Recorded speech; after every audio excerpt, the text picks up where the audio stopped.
Neymar n'a pas encore signé son renouvellement de salaire. Si je ne me trompe pas, hein, je pense. En tout cas, tous les papiers sont là, mais il n'a pas encore mis de stylo sur la feuille.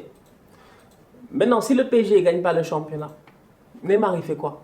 Vous pensez qu'il va rester? Je ne sais pas, franchement. Parce que le boy là, il me stresse. Il me fatigue. C'est-à-dire que, autant Icardi, c'est des tachycardies dans le match parce que tu le cherches, tu ne le vois pas et tu as peur. Tu te dis, mais il est où mon attaquant? Il est où mon attaquant? Ton cœur fait boum, boum, boum. Autant Neymar, tout l'été, ça va être c'est pas, il s'en va pas. Neymar, franchement, gère-toi, mec. Gère-toi. Paris t'a tout donné. Ils t'ont donné l'argent, ils t'ont donné le respect. Tu as fait que des conneries et des bêtises constamment. Tout ce que tu as fait comme caprice, ils ont accepté. Neymar, franchement, ferme ta bouche, renouvelle le salaire, renouvelle le contrat, excuse-moi, et va charbonner.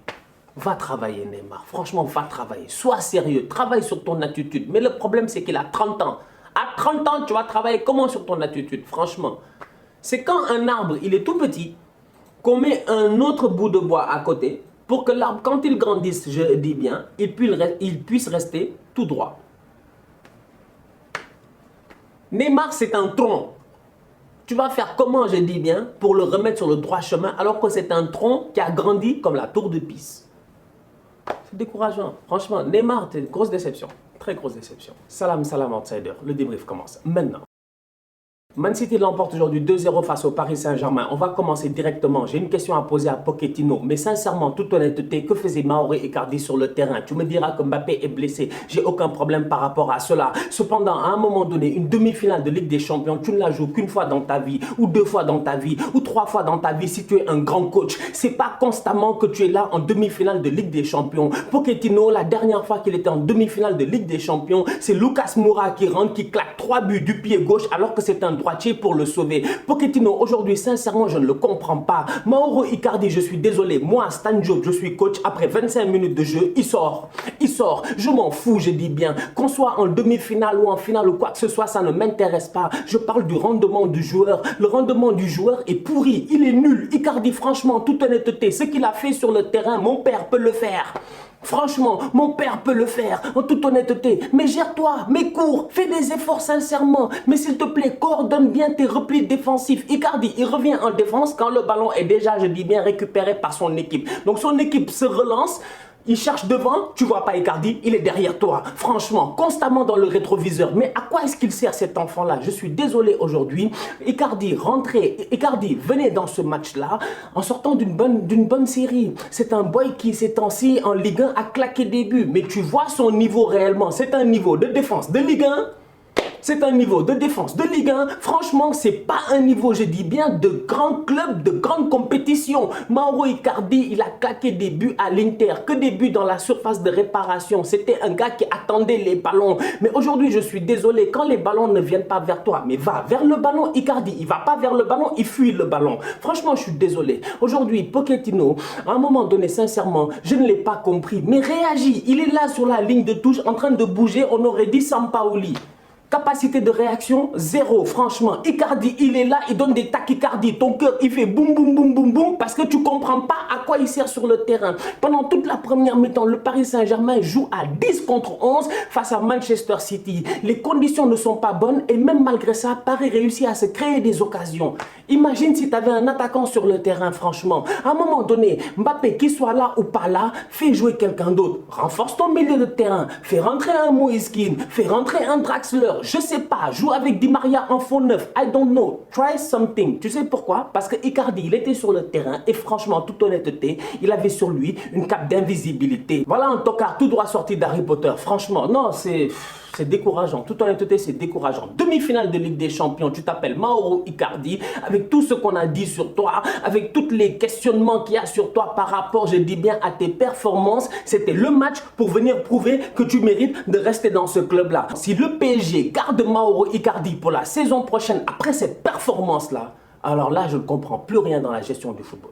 Paris doit marquer en première mi-temps. Malheureusement, je dis bien, il n'y arrive pas. Encore une fois, comme au match aller, les gars ont encore une fois peiné. Offensivement parlant, aucune solution. Oui, c'est vrai, tu as des occasions, il n'y a pas de problème. Mais ces occasions-là, il faudrait bien qu'elles rentrent à l'intérieur des buts. Di Maria, un peu de lucidité, un peu de calme, je dis bien. Le ballon de Ederson, là, qu'il a récupéré, mais je te dis, une demi-seconde, je dis bien, d'ajustement. Et le ballon est peut-être à l'intérieur. Course de Neymar dans la surface de réparation. Di Maria, encore une fois, une demi-seconde, je dis bien, d'ajustement. Petit ballon lobé. Peut-être que Neymar, il l'a. Neymar, il rentre. Il ne voit pas Icardi. C'est normal. Comme je vous ai dit, il avait une cape d'invisibilité sur lui. Le boy, il est dans Harry Potter, il est dans d'autres sphères. Lui, c'est un vrai tocard. Franchement, Icardi, c'est un tocard.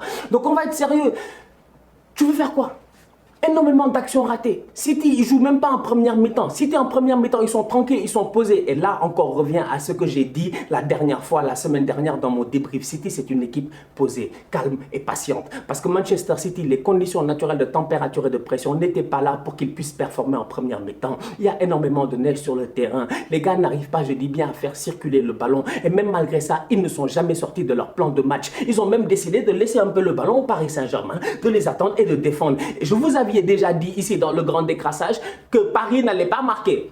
On m'a dit non Stan, dans les commentaires j'ai vu non Stan, vous me fatiguez, franchement vous me fatiguez. Je ne dis pas des bêtises, je ne dis pas du n'importe quoi. Tout ce que je dis, je l'ai mûrement réfléchi. À un moment donné, je dis bien, cette défense de Manchester City là, encore une fois, elle a été sensationnelle. Parce que autant les espaces, ils sont là en première mi-temps et le PSG peut concrétiser, autant John Stones, Kyle Walker, Diaz et Zinchenko, ils ont été magnifiques. Zinchenko, déjà, en début de match, on a voulu lui mettre un penalty sur le dos. Il s'est fâché, il a eu raison. Il s'est fâché, il a eu raison. Il n'y avait absolument pas penalty. Ruben Diaz, combien de ballons il a sorti de la tête aujourd'hui? Sensationnel, franchement. Les gars, constamment les mains derrière le dos. Il n'y a personne qui fait d'erreur et de faute là-bas. Neymar, il peut rentrer dans la surface, faire le tourniquet 25 fois, on ne va pas le toucher. On lui dit, tu as fini? Oui. On prend le ballon et on relance. Franchement, Kyle Walker, j'en parle même pas. Parce que Neymar aussi, de temps en temps, il faut parler avec lui. Neymar n'est pas sérieux. Je dis bien, Neymar n'est pas sérieux. Neymar n'est pas sérieux. Et moi, Neymar, il m'énerve. Parce que Neymar, il a une maturité, je dis bien, qui fait que de temps en temps, je me dis, Neymar, il commence le match, il a 30 ans, il finit le match, il a 10 ans. Il a 10 ans. Franchement, il joue comme un enfant. Mais Neymar, réfléchis s'il te plaît. Réfléchis. En fait, je vous l'ai déjà dit ici. Il a gagné une Ligue des Champions avec le Barça. Tout ça, c'était un Neymar stratosphérique. Parce qu'autour de lui, il y avait des joueurs stratosphériques. Neymar était un accessoire offensif de haut calibre dans cette équipe du Barça-là. Mais ce n'était pas un leader. Quand Neymar vient nous dire « je veux faire le guerrier », je me dis ce soir, franchement, tu n'as jamais fait le guerrier. Tu n'as jamais fait le guerrier. Parce qu'un guerrier, c'est un meneur, franchement. Un guerrier, c'est un gars, je dis bien, qui est capable de prendre ses responsabilités. Aujourd'hui, je suis désolé, Neymar, il n'est pas très intelligent. Franchement, comment il a pu penser qu'il allait accélérer Kyle Walker? Mais de où tu passes devant Kyle Walker? Mais de où tu passes devant Kyle Walker? Kyle Walker, c'est un kangourou, mec. Il va trop vite, il saute. Lui, il court même pas, il saute, franchement. Neymar a essayé de prendre en accélération Kyle Walker 3 fois en même pas 15 minutes en première mi-temps. Je me suis dit, en fait, lui, il fait exprès. Il fait exprès. Franchement, il fait exprès. Mais utilise ta tête à un moment donné. Tu sais que le gars, il est plus rapide que toi. Mais utilise tes reins quand même, franchement. Je sais pas, moi, affaire de samba, c'est pas affaire de brésilien. Sois un peu plus intelligent. Essaie de le dribbler. N'essaie pas d'accélérer sur lui. Constamment, il essaie d'accélérer sur Kyle Walker. Je suis découragé, franchement, je suis désolé. Aujourd'hui, c'est l'équipe la plus patiente, la plus mature, la plus complète qui a gagné, tout simplement. Top performance de la part de Marquinhos. Franchement, on va être très sérieux. C'était lui, je dis bien, le guerrier dans cette équipe-là. C'était pas Neymar, c'était Marquinhos. Marquinhos avait envie. Marquinhos, sur son visage, ça se voit. Il récupère des ballons, il remonte au milieu de terrain. Il vient, je dis bien, soutenir ses milieux de terrain, malgré le fait qu'il est obligé de soutenir à la fois Herrera, à la fois Florenzi, parce que Florenzi, le pauvre, franchement, même Franklin la tortue va plus vite que lui. Donc Marquinhos, il est obligé d'être au four et au moulin. Il est obligé de boucher des trous partout. Il bouche là, ça coule là. Il bouche là, ça coule là. Il bouche là, ça coule là. Donc Marquinhos, le pauvre, franchement, aujourd'hui, je lui lève mon chapeau. Énormément de respect pour lui. Parce que Marquinhos, aujourd'hui, il aurait pu être décisif. Sa tête, malheureusement, elle touche la barre transversale. Et c'est cette envie-là qui a manqué au Paris Saint-Germain. Et c'est cette envie-là que j'ai trouvé dans un joueur comme Kyle Walker. Et Kyle Walker, il a réussi, je dis bien, à contaminer tous les autres dans son équipe. Il y a un centre quand même à un moment donné qui arrive vers la 80e minute. Moiskin peut essayer de claquer une tête. Kyle Walker, il pète un câble en se demandant pourquoi est-ce que le gars il a centré. Tu le vois, il est là. Il est là en train de parler aux gars. Kyle Walker en fin de match, quand il célèbre, tu sens qu'il a envie. Fuck yeah! Les gars ont vraiment envie. C'est cette détermination-là qui manquait au Paris Saint-Germain. Doublé du manque de talent, comment est-ce que les supporters du PSG, réellement, ils se sont couchés hier, ils ont cru qu'ils allaient gagner aujourd'hui? Non, franchement, c'est une triste réalité. Et comme j'ai dit, il n'y a pas de raison d'avoir honte.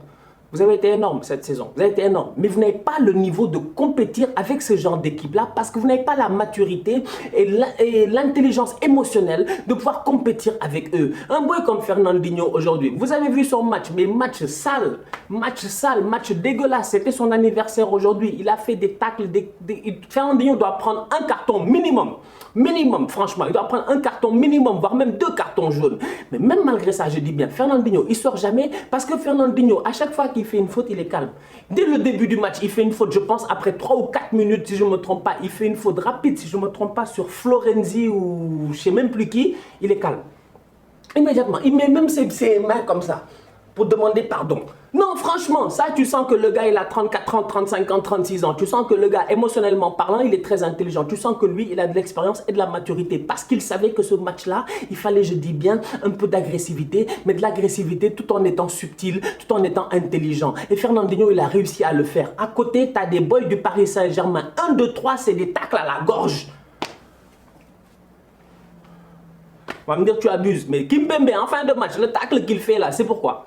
Frère, tu as déjà perdu 2-0. Pourquoi tu tacles comme ça? Franchement, ça veut dire qu'il faut être calme de temps en temps. Il faut être posé. C'est vrai que Fernandinho aurait pu peut-être sortir de ce match-là, mais Fernandinho, il n'a pas fait le match de tocard agressif. Il a fait un match dangereux, un match subtil, un match où il a été utile au milieu de terrain, un match où il était constamment là pour faire un travail d'agressivité que Rodri ne sait pas faire. Et finalement, je dis bien, ça a payé, surtout en première mi-temps, quand Manchester City était en danger à cause des CNTP, des conditions naturelles de température et de pression qui ne leur ont pas permis de faire circuler le ballon durant les 45 premières minutes. Donc franchement, aujourd'hui, je suis désolé. Je salue Marquinhos, mais c'est le seul. C'est le seul. Tout le reste là, il y a du travail à faire. Riyad Mahrez a commencé cette saison-ci, on va être sérieux, sur le banc de Manchester City. Premier match de la saison, si je me rappelle bien, il était sur le banc. Premier match de la saison, c'est Foden, Sterling, De Bruyne, etc. qui ont joué. Riyad Mahrez a dû se battre au courant de toute la saison pour mériter sa place de titulaire. Mahrez, ça fait près de 3 mois, il est intouchable. Je suis sûr que Pep, quand il se lève le matin, il arrive, il fait son 11. Le premier nom qu'il met en attaque, c'est Riyad Mahrez. Parce que Riyad Mahrez, c'est un joueur sensationnel. Aujourd'hui, franchement, on a vu un Riyad Mahrez magnifique. À l'aller, sublime au retour. Mahrez, il est tranquille, il est posé, il sait jouer au football. Il a 2 pieds. Son premier but n'est pas facile. Il n'est pas facile. Il n'est pas facile. Kimpembe, il sort sur lui. Je sais pas, Kimpembe, il arrive, mais de grave, il arrive très très vite. Le gardien, il sort. L'angle, il est fermé. Le boy, c'est un gaucher. Il frappe pied droit.